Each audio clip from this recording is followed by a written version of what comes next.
എൻ്റെ പേര് mini Mary Prakash. ഞാൻ തിരുവനന്തപുരം PRS ഹോസ്പിറ്റലിലെ കൺസൾട്ടന്റ് ഡയറ്റീഷ്യനാണ്. പല ആൾക്കാരും ചോദിക്കുന്ന ഒന്നാണ് യോഗേർട്ടും തൈരും ഒന്നാണോ എന്നത്. യോഗേർട്ട് ഒരു സൂപ്പർ ഫുഡ് കാറ്റഗറിയിലാണ് വരുന്നത്. അന്നേരം പലരും ഒന്ന് ഓർക്കുന്നത് യോഗേർട്ട് നമുക്ക് വീട്ടിലുണ്ടാക്കാൻ ഒക്കുന്ന ഒരു ഉൽപ്പന്നമാണെന്നാണ്. ശരിക്കും പറഞ്ഞാൽ യോഗേർട്ട് വ്യാവസായികമായിട്ട് ഉണ്ടാകുന്ന ഒരു ഉൽപ്പന്നമാണ്. തൈരും യോഗേർട്ടും കണ്ടാൽ ഏകദേശം ഒരേപോലെ ഇരിക്കുമെങ്കിലും അതിനകത്ത് രണ്ടെണ്ണത്തിൽ ഉപയോഗിക്കുന്ന ബാക്ടീരിയ, അതായത് കൾച്ചർ വ്യത്യാസമാണ്.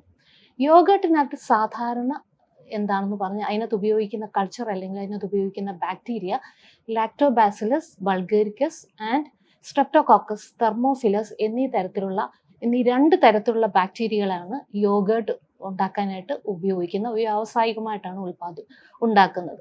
പക്ഷെ തൈരാണെങ്കിൽ നമ്മൾ സാധാരണ പാല് തിളപ്പിച്ചിട്ട് അതിനകത്ത് ഒഴിച്ചിട്ടാണ് തൈര് ഉണ്ടാകുന്നത്. തൈരിനകത്ത് ഉള്ള ലാക്ടോസ് എന്ന മിൽക്ക് ഷുഗർ ബാക്ടീരിയയുടെ സഹായത്താൽ ലാക്റ്റിക് ആസിഡ് ആകുമ്പോഴാണ് തൈരിന് പുളി ഉണ്ടാകുന്നത്.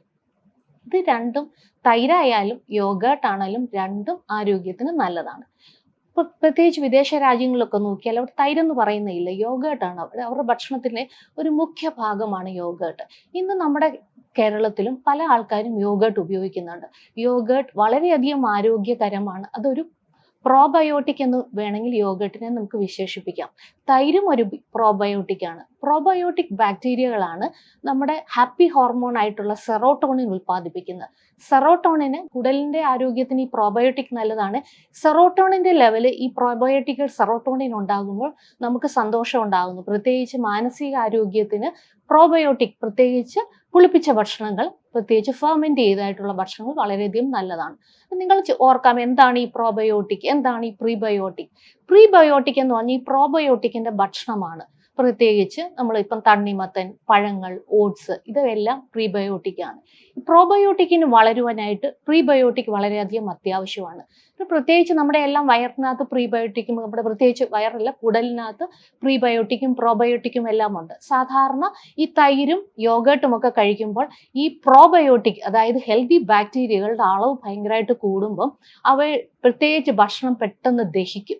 അതുകൊണ്ടാണ് തൈരും യോഗേർട്ടും ഒക്കെ നമ്മുടെ ആഹാരത്തിൽ ഉൾപ്പെടുത്തണമെന്ന് പറയുന്നത്. യോഗേർട്ടിനകത്ത് വളരെയധികം ഗുണങ്ങൾ, തൈരിനേക്കാളും കുറച്ചുകൂടെ കൂടുതൽ ഗുണങ്ങൾ ഉണ്ട് എന്ന് നമുക്ക് വേണമെങ്കിൽ പറയാം.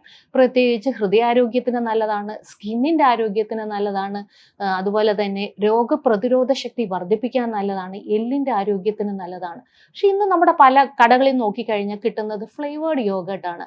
പ്രത്യേകിച്ച് ചില കളറും അതുപോലെ തന്നെ ചില ഫ്ലേവറൊക്കെയുള്ള യോഗേർട്ട്. ഇത് ആരോഗ്യദായകമെന്ന് പറയാനായിട്ട് സാധിക്കുകയില്ല. അതുകൊണ്ട് യോഗേർട്ട് നിങ്ങൾ തിരഞ്ഞെടുക്കുകയാണെങ്കിൽ കഴിവത് ഗ്രീക്ക് യോഗേർട്ടിനകത്ത് പ്രോട്ടീൻ്റെ കണ്ടന്റ് കൂടുതലാണ്, അതുപോലെ തന്നെ കാർബോഹൈഡ്രേറ്റ് കുറവാണ്. അതുപോലെ തന്നെ ഫ്ലേവേർഡ് യോഗേർട്ടിന് പകരം പ്രോബയോട്ടിക് യോഗേർട്ട് ഉണ്ട്, പ്ലെയിൻ യോഗേർട്ട്.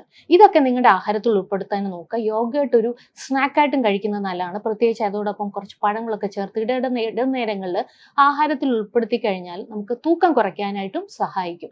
ഓർക്കുക, പ്രോബയോട്ടിക് ഭക്ഷണങ്ങൾ നിങ്ങളുടെ ആഹാരത്തിൽ ഉൾപ്പെടുത്തുന്നത് കുടലിൻ്റെ ആരോഗ്യത്തിന് വളരെയധികം നല്ലതാണ്.